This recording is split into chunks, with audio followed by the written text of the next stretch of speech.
So I was actually looking at the rug in my living room this morning. Oh, yeah. Yeah, it's been there for years. I spill coffee on it. My dog sleeps on it. I just vacuum it without really thinking about it. Right. But today, I actually got down on my hands and knees and looked at the knots.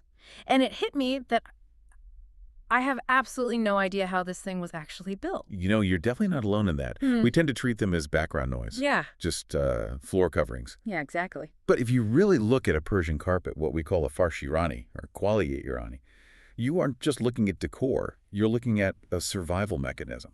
That's kind of a heavy way to describe a textile. It's accurate, though. I mean, these objects are woven documents. They've survived empires, invasions, religious revolutions, and, even modern economic sanctions. Wow. They mirror the history of Iran perfectly. If you know how to read the symbols and the knots, you can see exactly who was in power, who was trading with whom, and what the world looked like when that specific weaver sat down at the loom.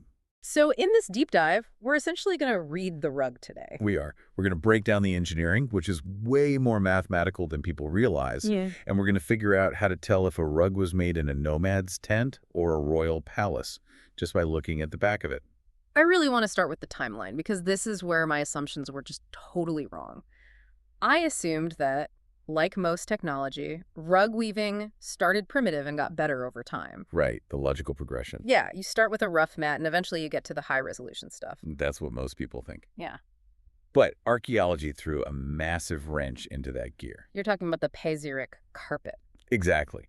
So in 1949, archaeologists were digging in the Altai Mountains in Siberia. Okay. They opened this Scythian nobleman's tomb that had been frozen in ice for centuries. And inside, perfectly preserved, was a carpet. And from the sources we looked at, this wasn't just some rag. Far from it. Radiocarbon dating puts it around the 5th century BC. So roughly 2,500 years ago? Unbelievable. You'd expect a rough, shaggy mat from that era. Instead, they found an absolute masterpiece. It has this deep red field, a complex border of grazing deer, another border of men on horseback. That's so detailed. It is. But the real kicker is the engineering. It has about 36 symmetrical knots per square centimeter. Okay, put that in modern terms for me, because metric knot counts are... Right. That's over 200 knots per square inch. Wow. If you go to a standard department store today and buy a wool rug, it might have 100, maybe 150 knots per square inch. This ancient carpet from 2,500 years ago is actually higher resolution than what most people have in our homes right now. Which implies that the Persian isn't the first carpet ever made. It's impossible. You don't just wake up one morning and invent a technique that's sophisticated. It's like finding a 747 in a Bronze Age tomb. Right. The Persian proves that by the 5th century BC, this art form was already highly advanced. It had probably been evolving for 1,000 years before that specific carpet was woven. We just haven't found the earlier prototypes because, well, wool doesn't survive unless it's frozen. It also set the design language, didn't it? Even back then, it had the layout we still see today. It absolutely did. The central field, the framing borders, that classic Oriental carpet look was established before the Roman Empire was even a superpower. That's wild to think about. Yeah. And whether it was made by the Achaemenid Empire or nomadic Scythians is debated by historians, but the sophistication of the weaving is undeniable. Okay, let's get under the hood then. You mentioned knots per square inch, but I think most of us just see the fuzzy top layer. How is this thing actually constructed from the ground up? Think of it like a grid. Or better yet, think of it as the skeleton and the skin. Skeleton and skin.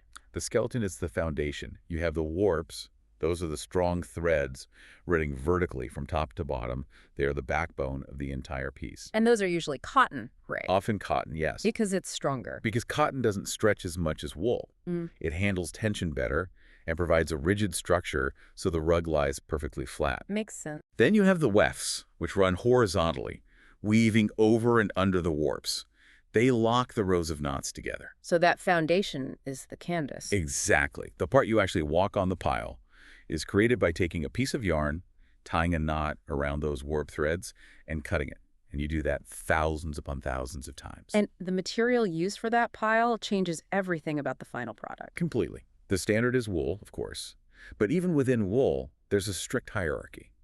You have Kirk or cork wool, which is essentially the champagne of wool. That comes from a specific part of the sheep? Yes, the neck. It's where the fiber is the finest and the softest. And then you have silk. The luxury tier. Silk is incredibly strong, but very, very thin. This is where we get back into that concept of resolution. Because the silk thread is so fine, you can pack way more knots into a single square inch. It's the difference between an old 8-bit video game and a modern 4K TV. That is the perfect analogy. With silk, you can weave designs that literally look like paintings. Individual petals on a flower, subtle shading on a person's face. But there's a catch. Right. The trade-off is durability. You don't really want to walk on a pure silk rug with your muddy boots. They're less resistant to heavy foot traffic, so those are often hung on walls as art. Speaking of resolution and getting those fine details, this brings us to the knots themselves. I didn't realize there is essentially a turf war between knot styles, but apparently the knot dictates the design. It's less of a turf war and more of a regional dialect. Broadly speaking, you have two main types, the symmetrical knot and the asymmetrical knot. The symmetrical is also called the Turkish knot. Correct, or the George knot. Picture this. The yarn wraps completely around two warp threads, looping around both of them. It's very secure. It was locked in tight. Exactly. It's like a firm handshake holding those two threads together. This knot is bulky and strong. It's traditionally used in places like Tabriz and by Kurdish weavers. And because it's a bulky knot, it affects what you can actually draw on the canvas. Yes, it naturally lends itself to geometric rectilinear designs. Think straight lines, diamonds, bold shapes. It's physically hard to make a perfect curve with a bulky knot. Which is where the asymmetrical knot comes in. The Persian or Senna knot. This one wraps around just one warp thread and then loops behind the next one. It's much more fluid. It takes up less space. So this is your fine paintbrush. Yes. If you see a rug with flowing spirals, intricate vines, or curvilinear floral patterns, it's almost certainly woven with an asymmetrical knot. It allows for that beautiful fluidity. But there's a funny irony with the name Senna knot, isn't there? Oh, it's the classic insider joke of the rug world.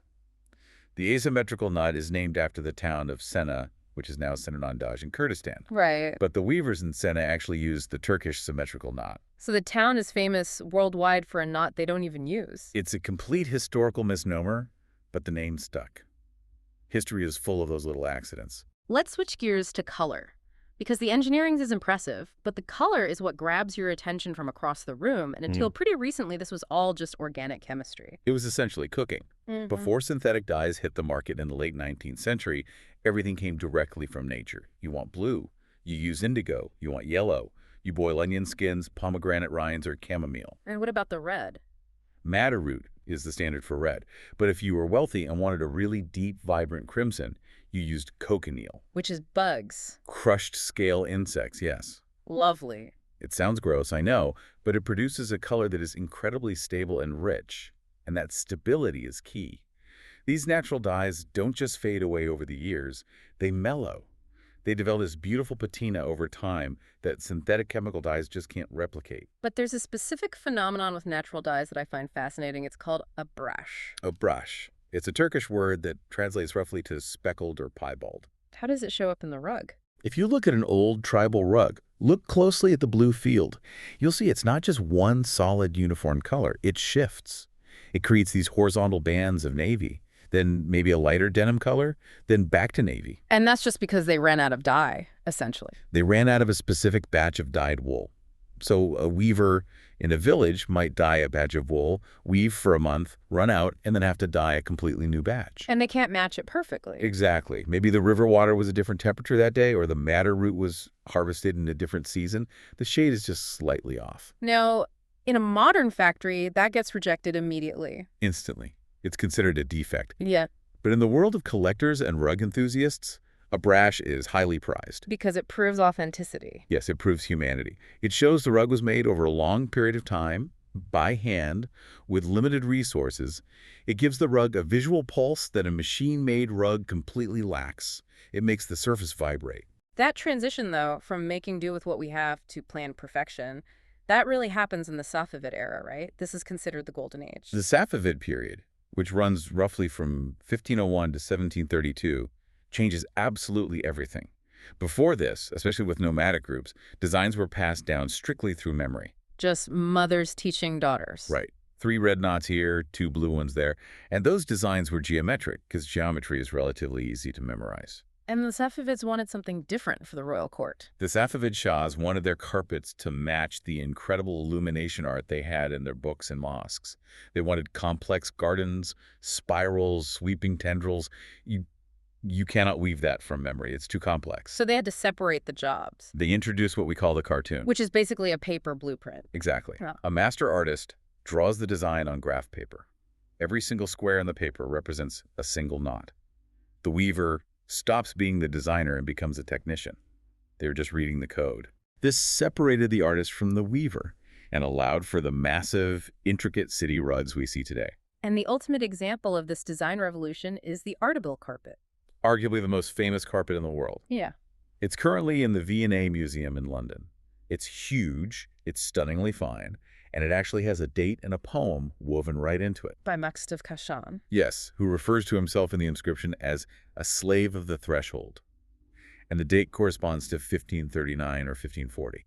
But the story of how it actually got to the museum in London is a bit surgical. Surgical is a very polite way to put it. There were actually two Ardabil carpets originally in the shrine, a matching pair.